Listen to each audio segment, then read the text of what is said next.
Hello students, आज के इस वीडियो में हम बात करेंगे फंक्शंस ऑफ मैनेजमेंट की। तो सबसे पहले हम जान लेते हैं कि मैनेजमेंट क्या होता है। देखिए बेटा, हमने पढ़ा था जो मैनेजमेंट होता है वो हमने दो कंसेप्ट में बात की थी, traditional concept and modern concept. तो ट्रेडिशनल कंसेप्ट के अकॉर्डिंग तो मैनेजमेंट था क्या, management is an art of getting things done through others, यानी कि मैनेजमेंट का मतलब क्या होता है, दूसरों से काम करवाना। बट अगर जब हम मॉडर्न कंसेप्ट की बात करते हैं तो हमने पढ़ा था कि जो मैनेजमेंट होता है उसके अंदर होती है क्या क्या चीज़ें इंक्लूड होती है उसके अंदर, planning, organising, staffing, directing, controlling and coordination.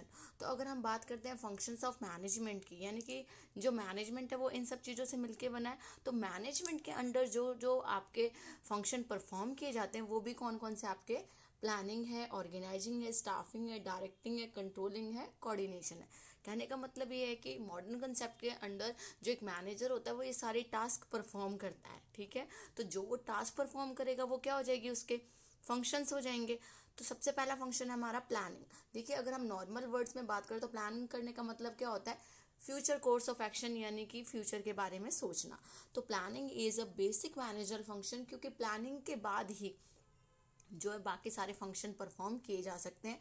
इसलिए प्लानिंग को हम बेसिक फंक्शन भी कहते हैं और प्राइमरी फंक्शन भी कहते हैं। तो प्लानिंग का मतलब क्या होता है, it refers to determining in advance, पहले से ही सोचना, what is to be done, how is to be done and when is to be done. क्या करना है, कैसे करना है, कब करना है, ये सब हम किस में सोचते हैं, प्लानिंग में सोचते हैं। तो प्लानिंग का जो मेन प्रोसेस होता है वो कैसा प्रोसेस है आपका, थिंकिंग प्रोसेस है। मतलब ये एक मेंटल एक्सरसाइज है, इसमें हम मेंटली सोचते होते हैं, दिमाग से सोचते हैं, इसलिए इसको मेंटल एक्सरसाइज भी कहते हैं। और क्या कहते हैं, थिंकिंग बिफोर डूइंग। कोई भी काम करने से पहले हमें क्या करना पड़ता है, उसके लिए सोचना पड़ता है। चाहे आप मॉर्निंग में उठना चाहते हैं तो भी आपको सोचना पड़ेगा कि कितने बजे उठें, स्कूल आना है तो भी आपको सोचना पड़ता है। तो इसका मतलब क्या है कि प्लानिंग का मतलब है कि आप कुछ भी करें तो उससे पहले आपको क्या करना पड़ता है, थिंक करना पड़ता है, सोचना पड़ता है। ठीक है, तो जो ये प्लानिंग है ये बाकी जो आपके फंक्शंस है जैसे लाइक ऑर्गेनाइजिंग, स्टाफिंग, डायरेक्टिंग, इन सबको क्या देता है, बेस प्रोवाइड करता है। इसलिए हम इसको, प्लानिंग को,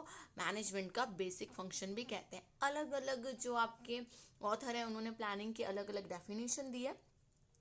आप किसी भी एक ऑथर की डेफिनेशन लर्न कर सकते हैं। जैसे हेनरी फ्योल ने बोला है, planning is a choking out plan of action that is the result and which is in the line of action to be followed, the stage to go through, the methods to use। तो कह रहा है कि जो planning है उसमें क्या कहता है, प्लान ऑफ एक्शन के हमें क्या क्या करना है इन फ्यूचर में, और जो रिजल्ट सामने आएंगे वो कैसे होंगे कि हमें प्रॉपर मेथड यूज करके उन रिजल्ट तक पहुंचना है। अब बात कर लेते हैं इसके सेकंड फंक्शन की, वो क्या है हमारा, ऑर्गेनाइजेशन। ठीक है, देखिए ऑर्गेनाइजिंग में आप क्या करते हैं, अगर हम बात करें ऑर्गेनाइजेशन की, तो जब हमने प्लानिंग कर ली है कि हमें क्या करना है, कैसे करना है, तो हमारा सेकंड फंक्शन कौन है, ऑर्गेनाइज करना। और इसमें हम करते क्या है, इसमें हम अलग अलग लोगों को टास्क के बारे में बात करते हैं कि कौन क्या किसके परफॉर्म क्या करेगा, कौन किसका क्या काम होगा, कैसे काम होगा, ये हम बात करते हैं ऑर्गेनाइजेशन में। अगर हम नॉर्मली बात करें तो ऑर्गेनाइजेशन में हम एक स्ट्रक्चर प्रोवाइड करते हैं ऑर्गेनाइजेशन का, कि फॉर्मल स्ट्रक्चर रहेगा, इनफॉर्मल रहेगा, कौन क्या परफॉर्म करेगा, अथॉरिटी, रिस्पॉन्सिबिलिटी, रिलेशनशिप की बात करते हैं कि किसकी क्या अथॉरिटी होगी, किसकी क्या रिस्पॉन्सिबिलिटी होगी, कौन किसको रिपोर्ट करेगा। ये सब बातें हम किस में करते हैं, ऑर्गेनाइजिंग में करते हैं। सो ऑर्गेनाइजिंग में होता क्या है, हम जानते हैं कि ऑर्गेनाइजेशन चलाने के लिए हमें अलग अलग पर्सन्स की ज़रूरत होती है। तो जब अलग अलग पर्सन्स की ज़रूरत होती है तो उनकी टास्क को हमें क्या करना होता है, डिवाइड करना होता है, डिवीजन ऑफ वर्क करना होता है कि भाई कौन क्या टास्क करेगा, कैसे टास्क करेगा, और कौन किसको रिपोर्ट करेगा। जो कह सकते हैं हम कि कौन किसके अंडर वर्क करेगा, ये सब हम किस में देखते हैं, हम ये सब ऑर्गेनाइजिंग प्रोसेस में देखते हैं।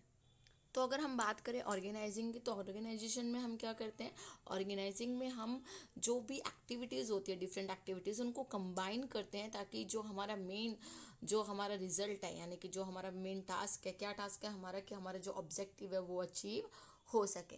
अगर हम बात करें प्रोसेस ऑफ ऑर्गेनाइजेशन में, तो सबसे पहले हम क्या करते हैं, हम पहले देखते हैं हमें कौन सा वर्क करना है। ठीक है, उसको फिर हम क्लासीफाई कर देते हैं डिफरेंट ग्रुप्स में। डिपार्टमेंट्स वगैरह बनाने की बात करें तो हम ऑर्गेनाइजिंग में करते हैं कि प्रोडक्शन डिपार्टमेंट होगा, सेल्स डिपार्टमेंट होगा, मार्केटिंग डिपार्टमेंट होगा। ठीक है, फिर जब हमने अपने टास्क को ग्रुप में डिवाइड कर दिया, उसके बाद हम उन सारे जो ग्रुप हैं आपका, उनको एक्टिविटीज़ देते हैं कि कौन क्या काम करेगा, ग्रुप्स ऑफ एक्टिविटीज़ में उनको दे देते हैं, अलग अलग उनको अथॉरिटी और रिस्पॉन्सिबिलिटी देते हैं कि भाई क्या आपको कौन कौन सी अथॉरिटी है, क्या क्या पावर है आपके पास, और आपको रिस्पॉन्सिबिलिटी कौन कौन सी है कि जो अथॉरिटी आपको दी है उसके अकॉर्डिंगली आपको क्या दी जाती है, रिस्पॉन्सिबिलिटी दी जाती है, ताकि आप टास्क परफॉर्म कर सकें। फिर उसके बाद लास्ट में क्या करते हैं, कोऑर्डिनेट करके चलते हैं अथॉरिटी रिस्पॉन्सिबिलिटी रिलेशनशिप को वेरियस एक्टिविटीज़ में, मतलब कि कौन किसके अंडर काम करेगा, किसकी क्या ड्यूटीज़ होंगी, किसकी क्या अथॉरिटी होंगी। फिर जो थर्ड फंक्शन है मैनेजमेंट का वो है स्टाफिंग। स्टाफिंग का मतलब क्या होता है, देखिए बेटा, स्टाफिंग का मतलब होता है कि जो आपका कह सकते हैं एलिजिबल पर्सन है उसको क्या करना, अपॉइंट करना, ठीक है, ताकि जो अभी आपने ऑर्गेनाइजेशन में क्या सोचा कि कौन क्या टास्क परफॉर्म करेगा, किसकी क्या ड्यूटीज़ होंगी, तो उन ड्यूटीज़ को करने के लिए हमें ह्यूमन बींग्स तो चाहिए, हमें वो पर्सन तो चाहिए जो वो टास्क परफॉर्म करें, उस पोजीशन पे काम करें।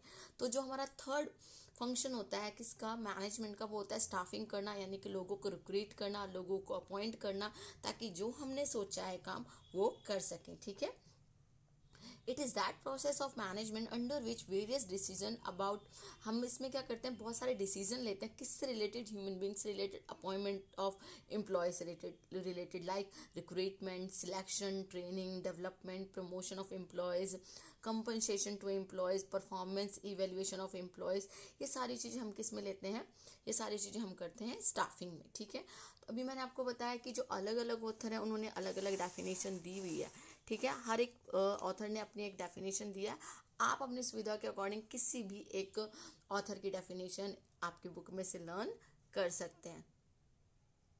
जब हम बात करते हैं स्टाफिंग की, तो देखिए हम स्टाफिंग में क्या क्या लेके चलते हैं, मैन पावर प्लानिंग लेके चलते हैं कि हमें कितने वर्कफोर्स की ज़रूरत होगी, कितने मैन पावर की हमें रिक्वायरमेंट है अपने ऑर्गेनाइजेशन में, उनकी कैपेबिलिटी की बात होती है, क्वालिटी की बात होती है, रिक्रूटमेंट की, सिलेक्शन की, उनको ट्रेनिंग देने की, प्लेसमेंट करने की, कौन कहाँ क्या काम करेगा, उनके डेवलपमेंट की बात होती है, प्रमोशन की, ट्रांसफ़र की, अप्रेजल की, परफॉर्मेंस अप्रेजल मतलब टास्क देखना कि कौन कैसे काम करना है, उसके अकॉर्डिंग उनको प्रमोशन देना।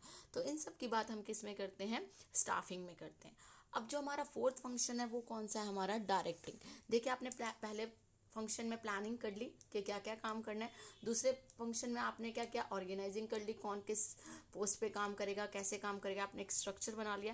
थर्ड में आपने क्या किया, जो पर्सन है वो रिक्रूट कर ले कि ये टास्क ये काम करेगा, इस पोजीशन पे ये इंसान काम करेगा, रिक्रूटमेंट कर ली, सिलेक्शन हो गया, आपने अपॉइंटमेंट कर दिए पर्सन्स की। अब आप क्या करेंगे, आप डायरेक्ट करेंगे। देखिए जब आप ऑर्गेनाइजेशन में लोगों की भर्ती कर रहे हैं, रिक्रूट कर रहे हैं, तो अब आप उनको टास्क बताएंगे तो सही कि आपको करना क्या है, यानी कि आप डायरेक्ट करेंगे, उन्हें निर्देश देंगे, उन्हें गाइड करेंगे, सुपरवाइज करेंगे कि वो काम अपना ढंग से करे, ठीक है। तो डायरेक्टिंग में हम क्या करते हैं, directing refers to the process of guiding and giving instruction to the employees in performing their function। बिना गाइडेंस के तो कोई पर्सन काम नहीं कर सकता, नया है उसे क्या पता कि ऑर्गेनाइजेशन में कैसे काम करना है, ठीक है। तो चाहे वो कितना भी एक्सपर्ट पर्सन क्यों ना हो, हर एक ऑर्गेनाइजेशन की वो जो वर्किंग कंडीशन होती है अलग होती है, काम करने का तरीका अलग होता है, इसलिए क्या करना पड़ता है उसे उस वहाँ पे एडजस्ट होने के लिए थोड़ा बहुत क्या करेगा, कोई गाइड करेगा, थोड़ा इंस्ट्रक्शन देगा, तो ही वो काम ढंग से कर पाएगा। So it is concern with carrying out the direct desire plan. तो ताकि क्या है, आप लोगों को डायरेक्ट करें, निर्देश दें, ताकि जो आपने टास्क सोची है, जो आपने ऑब्जेक्टिव बनाया है वो अचीव हो सके। Direction is called management in action. अब काम जो आप करवा रहे हैं उसे हम क्या कहेंगे, डायरेक्टिंग कहेंगे। तो डायरेक्टिंग किसके बाद परफॉर्म होता है, प्लानिंग, ऑर्गेनाइजिंग एंड स्टाफिंग के बाद। तो प्रोसेस आपका जो फंक्शंस है आपके वो इसी तरीके से चलने चाहिए मैनेजमेंट के, पहले प्लानिंग होगी, फिर ऑर्गेनाइजिंग होगी, फिर भर्ती होगी, स्टाफिंग होगी, फिर आप क्या करेंगे, पर्सन्स को डायरेक्ट करेंगे।